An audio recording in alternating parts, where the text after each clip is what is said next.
Shalom. Ya, luar biasa. Itu ibadah jam 1 itu ibadah jam ngantuk semua. Tapi kalau bisa kuat datang itu benar-benar ketahuan nih, biarpun seberapa pun ada, tapi benar-benar suatu keinginan untuk mencari Tuhan ya. Amin. Ya, okay. Nah, kemarin ditanya Pak Robert, judulnya apa katanya. Saya bilang nilai hidup, padahal spontan tuh Pak. Langsung saya jawab nilai hidup gitu. Atau kehidupan ya, nilai suatu kehidupan. Silakan. Bagus nih saking semangatnya. Luar biasa, puji Tuhan. Ya kan? Ya, yang kita akan bahas siang ini nilai kehidupan. Ini contohnya, contoh nih. Kadang-kadang tolong dong, bagaimanapun harus kita mulai dengan firman ya. Gini loh ya, dari firman inilah kita akan kembangkan kebenarannya. Coba kita buka Galatia 6 ayat 3 dan 4. Tolong multimedia, Galatia 6 ya, ayat 3. Perhatikan, sebab kalau seorang menyangka bahwa ia berarti, padahal ia sama sekali tidak berarti. Ia menipu diri sendiri. Ayat 4, coba perhatikan. Ayat 4.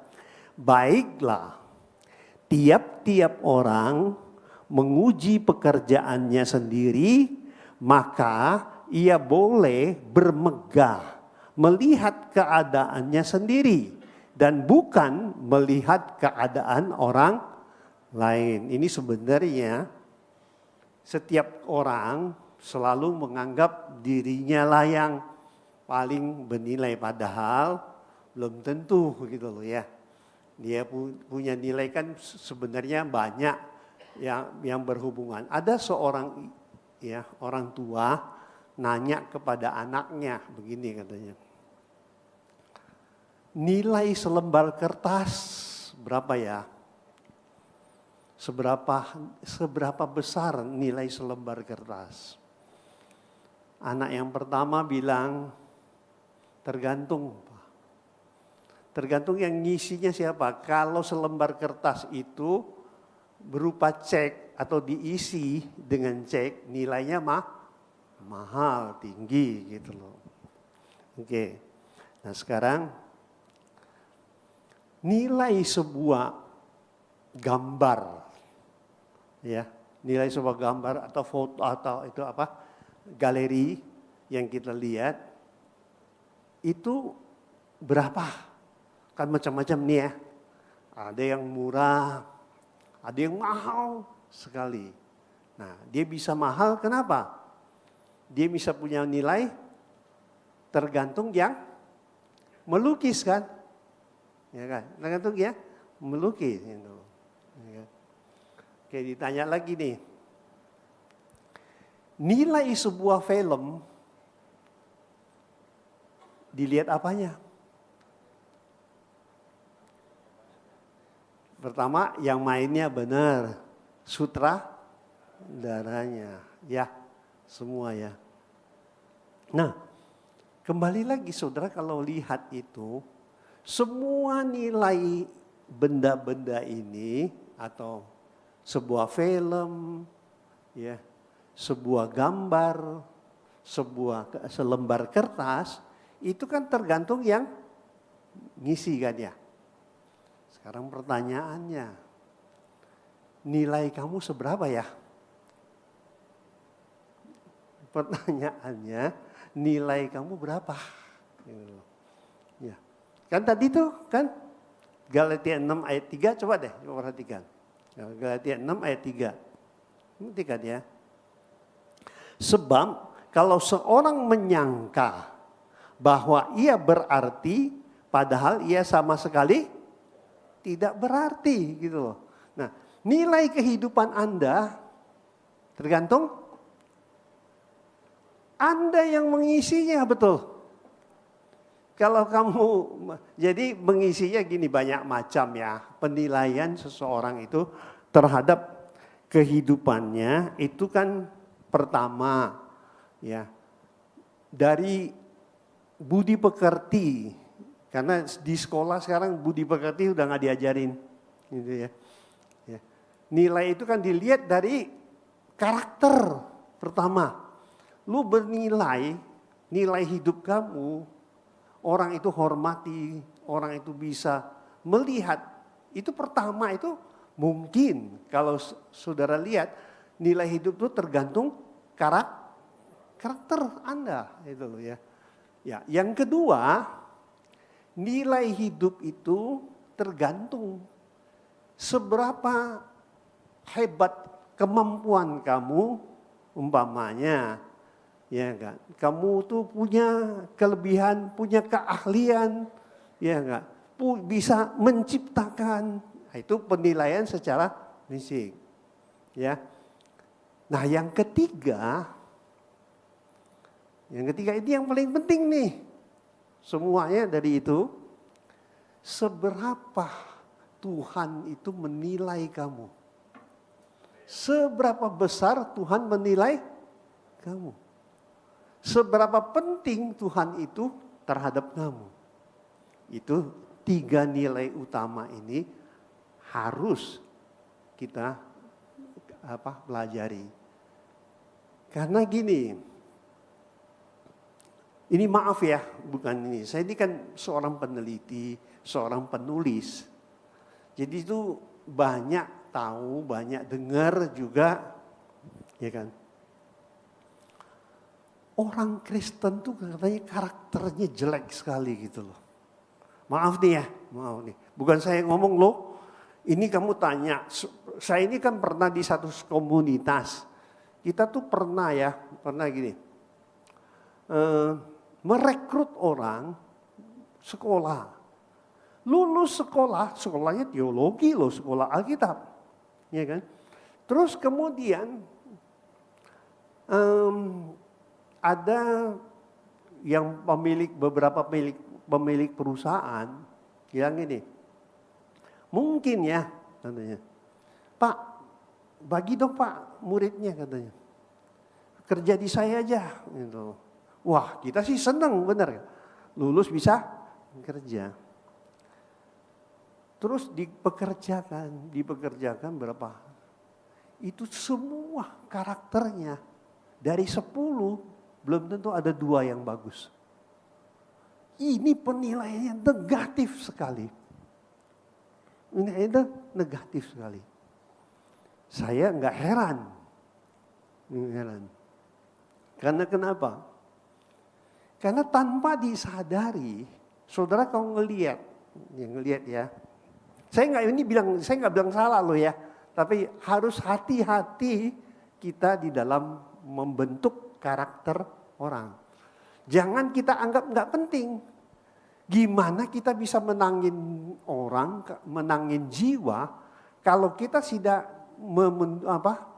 memperlihatkan kita punya, sebagai orang Kristen, kita punya kelebihan. Saudara tahu pemimpin spiritual India, ya siapa? Muhammad Gandhi ya. Tahu nggak dia bilang? Yesus itu bagus. Ajaran Yesus itu bagus. Tapi kalau kau melihat kamu pengikutnya, nggak ada yang bagus. Jadi dia bilang ajaran semua bagus. Tapi kalau saya ngelihat kamu yang ikut Yesus, nggak ada yang bagus. Memang ya waktu itu yang di sana kan itu kan perang-perang yang jelas tuh yang nongol tuh orang Kristen, yang orang-orang bule itu dianggap Kristen semua gitu loh. Jadi akhirnya penilaian mereka tuh negatif gitu terhadap orang Kristen. Ya. Memang sulit ya. Saudara kalau perhatikan nih, nggak apa-apa ya. Saya harap Anda jangan tersinggung ya, jangan tersinggung. Ya. Ini bagaimanapun penilaian kita tuh harus umum. Kalau kita mau benar ya. Kecuali saya selalu oh ya kamu bagus, kamu benar. Justru yang paling dosa saya, bukan kamu. Karena tanpa sadari saya menjerumuskan kamu. Malah nggak benar gitu loh. Jadi mendingan saya ngomong pahit, lu mau terima nggak mau terima, Tuhan yang paling tahu. Oke? Nah, di gereja, di Kristen itu, saudara periksa lagu-lagu Kristen. Periksa nih lagu-lagu Kristen. Semuanya aku. Aku kepada Tuhan. Saudara perhatikan. Karena akunya segala-galanya disalah tangkap seolah-olah apa yang dilakukan itu menjadi sesuatu yang sangat membuat sifatnya itu keakuannya gak hilang. Berapa minggu yang lalu tuh saya iseng, saya tuh pengen tahu gitu loh. Ada lagu China saya dapat, terus ada kata-katanya itu bagus gitu loh. Ya, untuk ngerubah sifat-sifat orang harusnya bagaimana, rendah hati, jadi terang dan hampir sama dengan yang ada di firman gitu loh. Terus saya kirim. Yang saya kirim justru kebetulan saya punya grup-grup pendeta-pendeta gitu ya. Saya kirim. Saya mau tahu dia respon apa enggak. Anehnya enggak ada yang respon.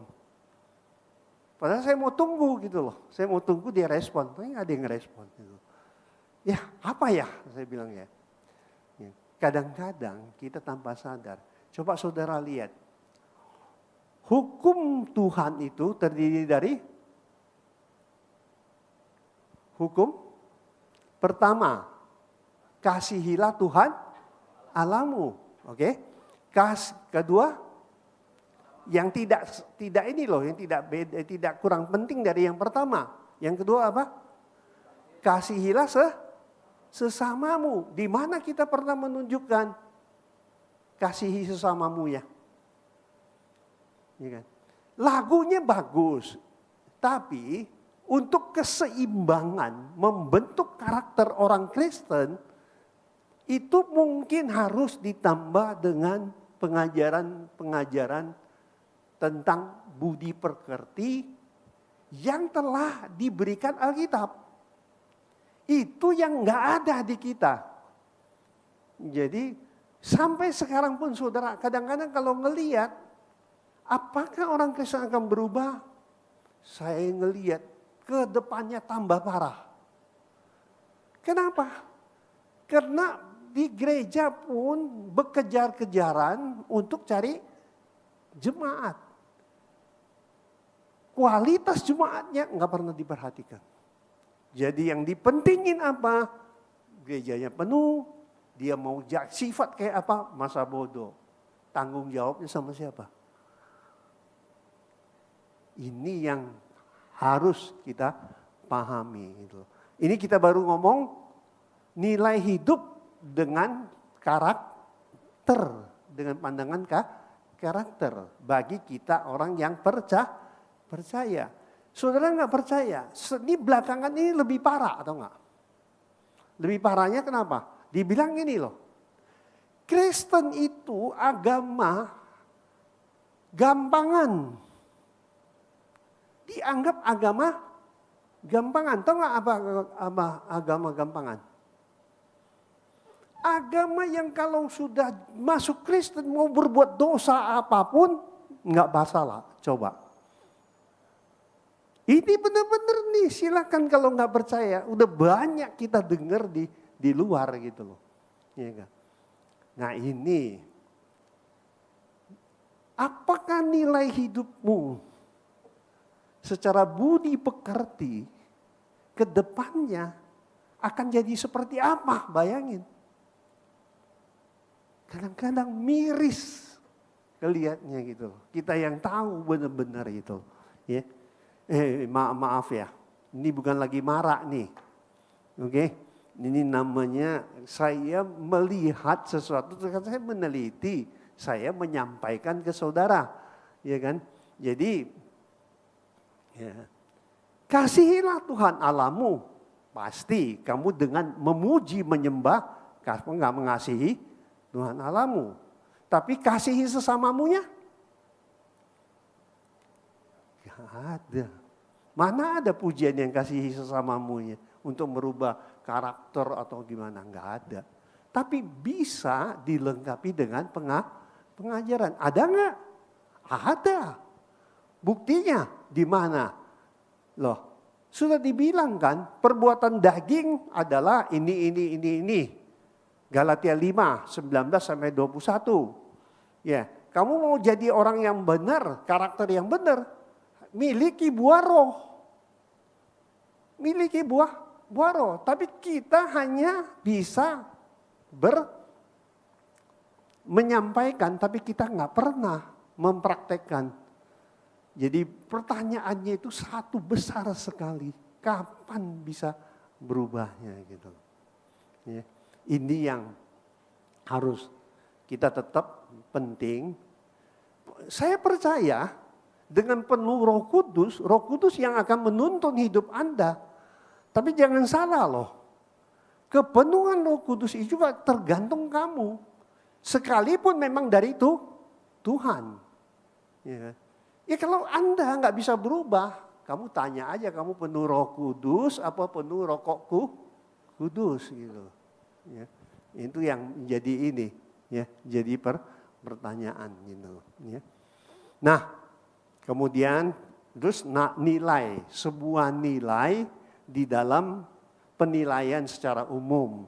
Bagaimana kita mengisi diri kita sehingga kita itu benar-benar punya nilai yang luar biasa. Ini ada cerita saya baca di mana saya lupa tapi sudah lama sekali ya saya baca. Lama sekali saya baca gini. Ada seorang perempuan cantiknya luar biasa. Pokoknya lengkap putih, manis, badannya semua bagus.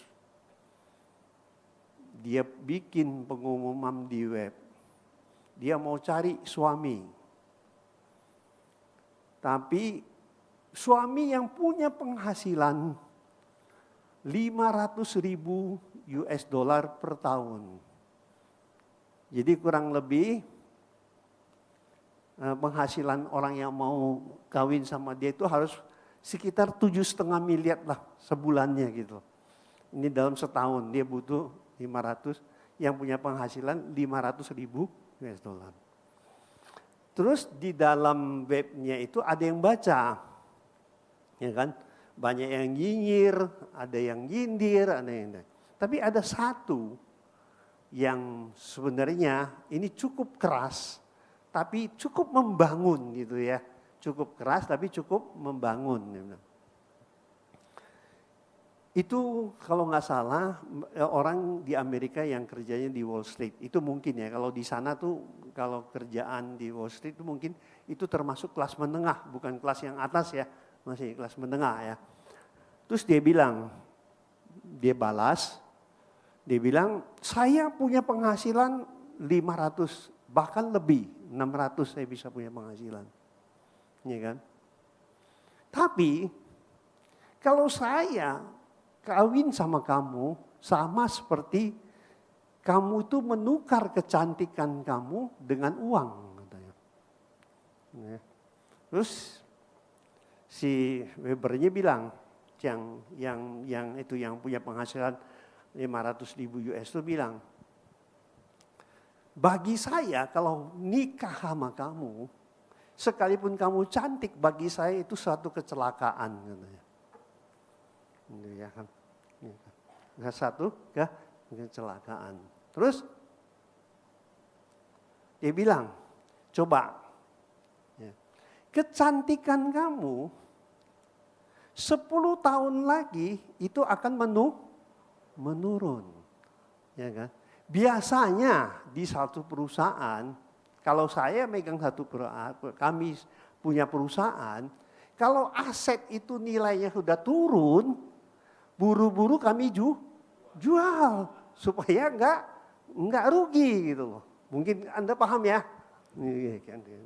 Tetapi penghasilan saya akan mungkin tahun depan bukan lagi 500-600, bisa 700-800. Tapi nilai kamu akan turun gitu loh, ya kan? Jadi artinya ya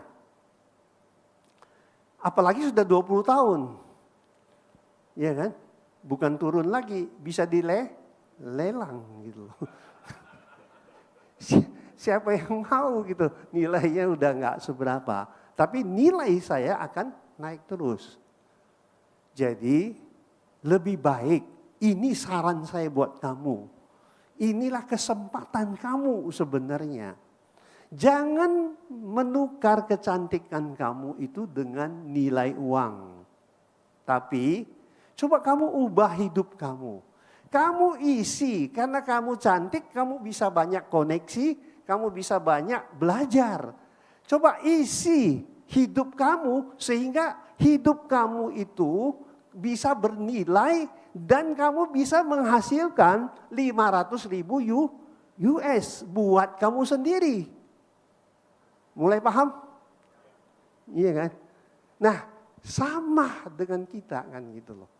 Kalau kamu mau bernilai, kamu yang harus ngisi. Tadi kan contoh pertama, nilai selembar kertas tergantung yang ngisi.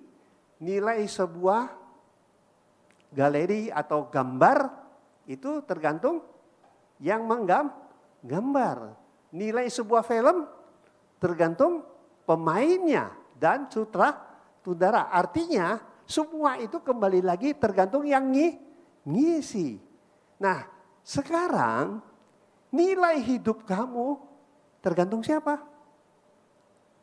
Iya, tergantung Anda yang mengisi. Di sinilah katanya tadi itu yang cantik itu katanya lebih baik kamu masih muda, yang masih cantik-cantik, pergunakanlah waktu Anda untuk belajar, untuk mengisi kehidupan kamu dengan hal-hal yang bisa justru membuat kamu itu punya nilai yang bisa bukan mengharapkan orang, tapi kamu sendiri yang punya, yang mampu menghasilkan 500.000 US dollar. Amin. Nah, sekarang kita lihat. Jadi di perkembangan zaman sekarang, saudara akan lihat ya, saudara lihat. Persaingan tambah ketat. Iya kan? Kurang pinter, berarti kamu out. Betul? Lama-lama itu. Hasil penelitian, tapi saya sendiri meneliti ya, kalau menurut saya, ke depannya nih, ada 3 kelompok manusia. Kelompok manusia pertama itu sedikit. Adalah orang yang memang dia akan maju dan terus maju. Adalah orang yang mempunyai kemampuan kreatif dan inovatif. Itu yang pertama. Pintarlah, punya hikmat, punya pengetahuan. Ya kan? Yang kedua, akan ada sekelompok cukup banyak ini. Maju sekali tidak, mundur sekali tidak. Tapi inilah yang namanya pengikut. Ini paling banyak di Indonesia. Jadi pengikut itu dia yang susah enggak, contohlah ngikutin IT tetap dia ikutin, tapi nggak bisa inovatif, nggak bisa kreatif gitu. Namun hidupnya cukup. Tapi akan lebih banyak lagi yang akan makin sulit cari pekerjaan. Makin sulit dalam kerja maupun dalam usahanya. Kenapa? Karena sebagian pekerjaan yang rutin itu akan digantikan sama robot, sama sistem. Habis kamu. Kalau kamu masih menganggap yang ketiga ini terus. Ya. Jadi bisa nggak solusinya kamu sebagai orang Kristen, bisa nggak? Kalau terutama yang muda-muda ya, terutama yang muda-muda, kamu bisa nggak menjadi orang yang berhikmat, kreatif dan inovatif? Bisa? Ya kan? Coba Amsal 2 ayat 6.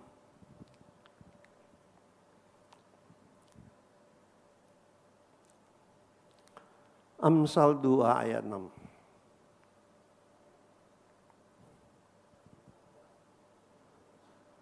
Karena Tuhanlah yang memberikan apa?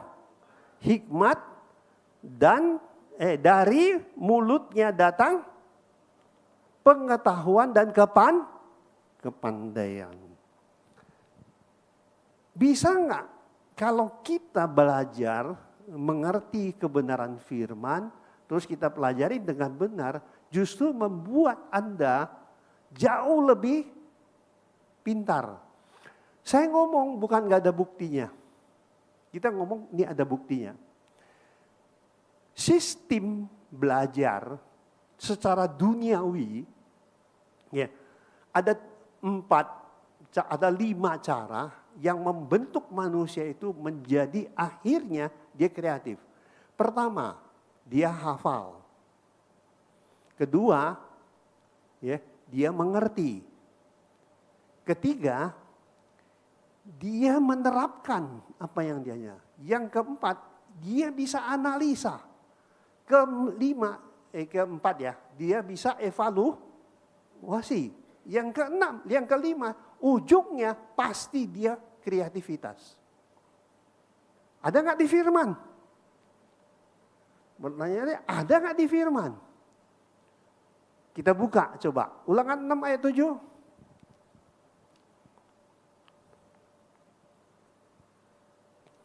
Ulangan 6 ayat 7. Haruslah engkau mengajarkannya berulang-ulang kepada anak-anakmu dan membicarakannya apabila engkau duduk di rumahmu, apabila engkau sedang dalam perjalanan, apabila engkau berbaring dan apabila engkau bangun. Saya mau tanya, haruslah engkau mengajarkannya berulang-ulang. Tujuannya hafal kan? Kamu baca berulang-ulang. Ngapain? Menghafal. Tapi jelas kan di sini, dilakukan nggak? Dilakukan sama orang Yahudi. Saudara lihat, mereka kenapa yang bisa menciptakan segala, termasuk Elon Musk, termasuk Microsoft, termasuk Google, termasuk Yahoo, Facebook. Itu siapa yang bikin? Kemudian siapa yang kaya sekarang? Anda bisa bayangin. Dari mana? Mereka sekolahnya dari awal, dia waktu dari umur 5 tahun dia masuk sekolah, itu namanya Betsever. Itu dia harus hafal kitab Kejadian, Keluaran, Imamat, Bilangan, Ulangan. Baru Betsever. Kalau kita bilang kayak SD, SMP, SMA, dia harus hafal seluruh kitab. Saya tadi berpikir untuk apa? Kamu lihat ya, kamu lihat. Orang seberang juga lakukan. Orang seberang lakukan kan? Dia ngaji, dia itu kan. Seberang lakukan kan? Tapi kenapa nggak pintar? Nggak pernah ngerti. Kan dia baca, dia hafal, tapi dia nggak pernah ngerti. Coba aja, makanya nggak bisa. Nah, kayaknya firman bilang gini, coba. Matius 13, ayat 19. Matius 13 ayat 19. Kepada setiap orang yang mendengar firman tentang kerajaan surga, tetapi tidak mengertinya, datanglah si jahat dan merampas yang ditaburkan dalam hati orang itulah benih yang ditaburkan di pinggir jalan. Perhatikan ya, perhatikan. 23 Pak, langsung ayat 23. Sisanya kamu baca sendiri ya, ayat 23. Ya, perhatikan. Yang ditaburkan di tanah yang baik ialah orang yang mendengar firman itu dan mengerti. Dan karena itu ia apa? Berbuah. Ada yang 100 kali lipat, ada yang 60 kali lipat, ada yang 30 kali lipat. Kenapa? Mengerti. Jadi bukan firmannya yang gak pernah ngajarin. Kitanya yang gak pernah mau menerapkannya. Sehingga kita nganggap firman itu gak penting, gak dianggap. Saudara kalau bisa mengaitkan satu ayat sama saudara akan kaget. Kenapa sih Tuhan menciptakan langit dan bumi? Kenapa Yesus harus datang? Kamu gak bakal jadi murtad. Amin. Percaya. Nah sekarang yang ketiga, kamu mau gak? Harus. Kamu baca, kamu hafal, kamu ngerti, ya kan? Udah ngerti, kamu harus berbuat aplikasi dalam hidup kamu. Kalau enggak, itu jadi lupa semua. Iya kan? Nah ayatnya ada. Coba, Yakobus 1, ayat 22.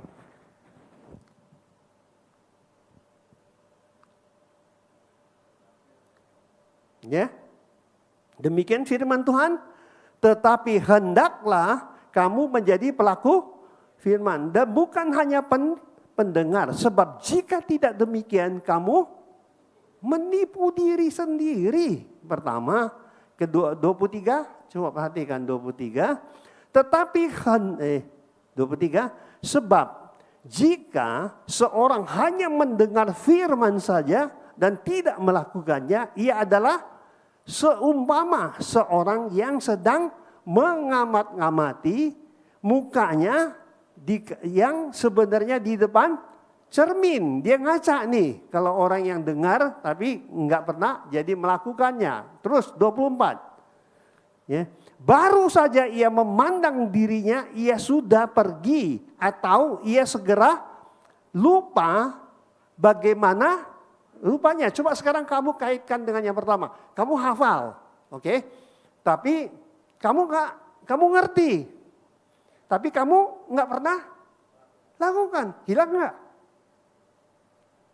Haleluya. Bukan saya lu yang ngomong, saudara baca sendiri. Ya, betul? Ya, kan? Nah, mau bahagia? Amin. Coba ayat 25-nya. Tetapi barang siapa meneliti hukum yang sempurna, meneliti, perhatikan ya, meneliti tadi, menganalisa, ya, ikut. Jadi supaya pertama, kamu hafal, kamu mengerti, kamu melakukan, kamu juga harus analisa. Nah kemudian, ya, meneliti hukum yang sempurna, yaitu hukum yang memerdekakan orang dan ia bertekun di dalamnya. Jadi bukan hanya mendengar untuk melupakannya, tetapi sungguh-sungguh melakukannya, ia akan bahagia oleh, sorry ya, bukan saya ngomong nih, saudara baca sendiri. Ya. Nah kemudian di mana kita mengevaluasinya itu tergantung diri kita. Sejauh apa Anda sudah pelajari itu semua. Saudara yakin deh. Setelah itu Anda pasti menjadi orang yang super kreatif, super inovatif. Iya kan? Cuman, tahu nggak ada istilah gini. Ada istilah gini. Bukan inilah, bukan istilah. Kadang-kadang saya juga suka baca ya. Nah, kadang kata-kata filsafat itu juga sangat membangun gitu loh contohnya. Ya. Kalau kamu jadi pinter bukan dari Tuhan, kamu akan seperti batu. Punya pengetahuan, pinter, tapi pinternya hanya berdebat. Pinternya hanya ngeritik orang. Pinternya hanya ngerjain orang. Ya enggak? Itu. Tetapi, kalau kamu di dalam Tuhan, kamu akan mendapatkan hikmat, kamu akan seperti air. Kalau batu, bisa nggak disatukan? Kamu tumpukin batu ya, di dalam satu tempat kamu tumpukin batu, dia bisa nggak bersatu? Nggak bisa, yang ada apa? Gontok-gontokan kan? Nah itulah pinter dunia. Harusnya kita menjadi pinter di dalam Tuhan. Sehingga kita punya hikmat dan kebijaksanaan. Hingga kita seperti air. Air dicampur dengan air apapun dia tetap menyatu, betul? Ini yang harus kita benar-benar pahami gitu. Ini saya itu kadang-kadang kalau khotbah saya juga takut nih orang ini, tapi gue anggap ini anak muda semua, jadi pasti bisa mengerti gitu loh. Tadi pagi saya khotbah di Cengkareng. Saya baru pengennya khotbah sesuatu yang inilah yang membangun. Tapi waktu saya masuk saya bingung. Ini gue ngomong nih jangan-jangan dia nggak ngerti nih. Percuma kan, mendingan banding setir. Nggak ngomongin itu lagi deh, ngomongnya apa? Oh yang penting kamu sukacita gitu loh. Yang penting itu. Kenapa? Yang menahan sukacita umpamanya seperti itu. Kenapa? Tuhan kasih saya hikmat. Lu ngomong tinggi-tinggi percuma.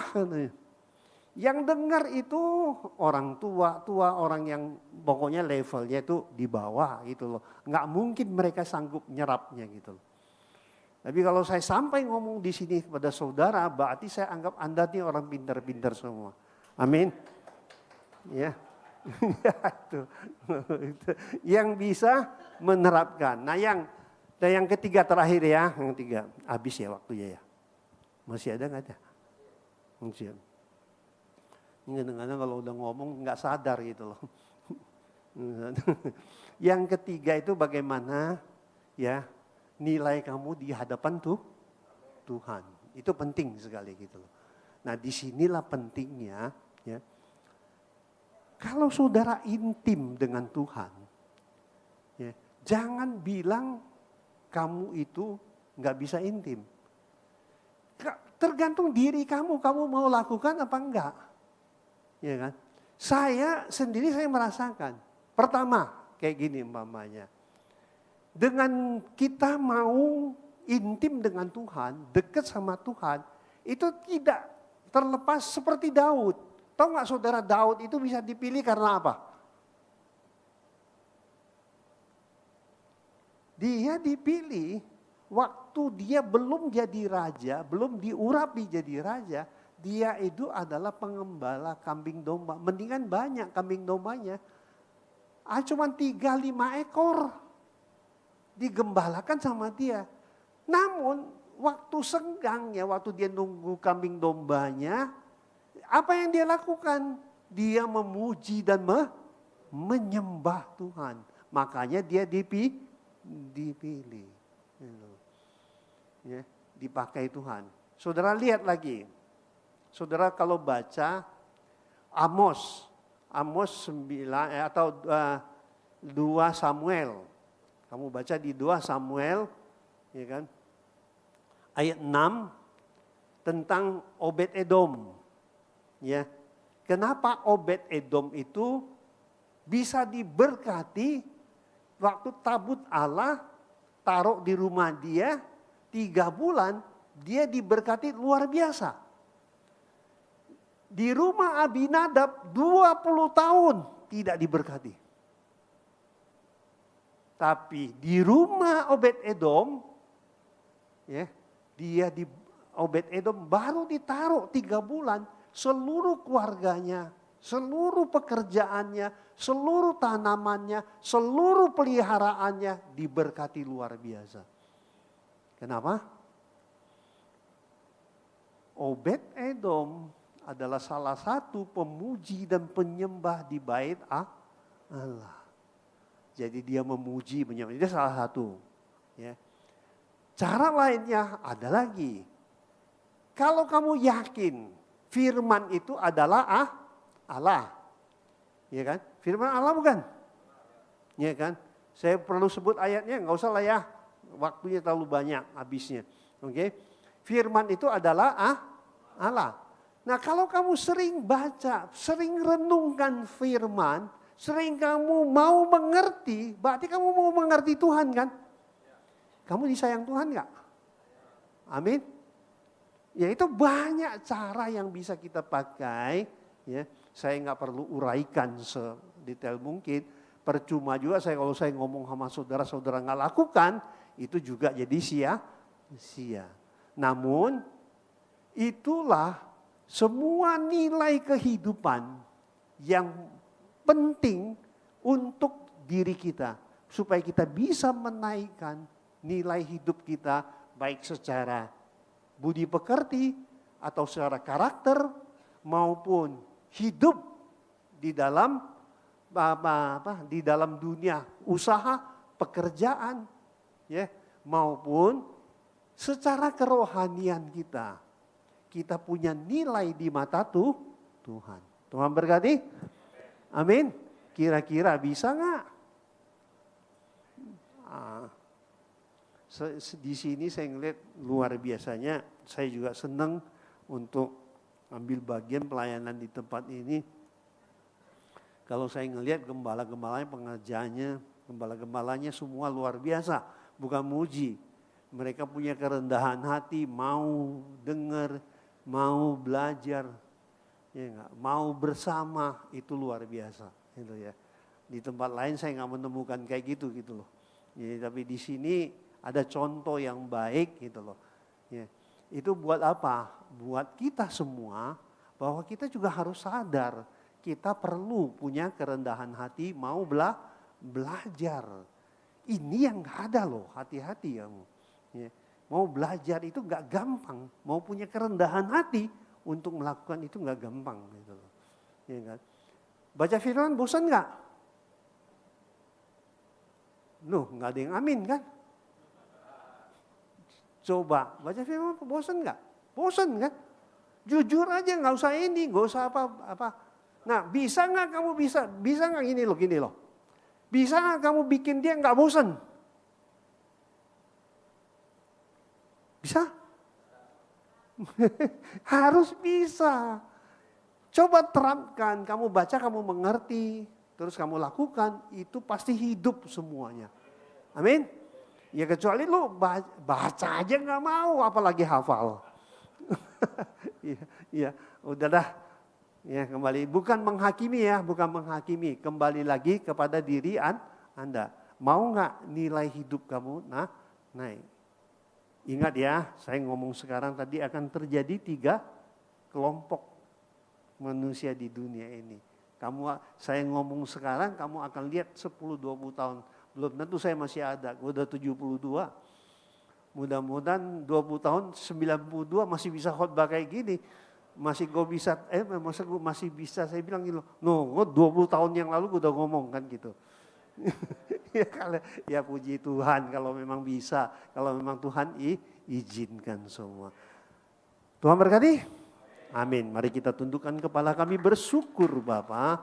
Terima kasih Tuhan atas segala kebaikan, penyertaan dan tuntunan-Mu bagi kami, sehingga kami boleh mengerti dan kami menjadi pelaku-pelaku firman-Mu. Segala pujian, hormat hanya bagi-Mu Bapa. Kami berdoa dalam nama Tuhan Yesus Kristus. Amin. Tuhan berkati.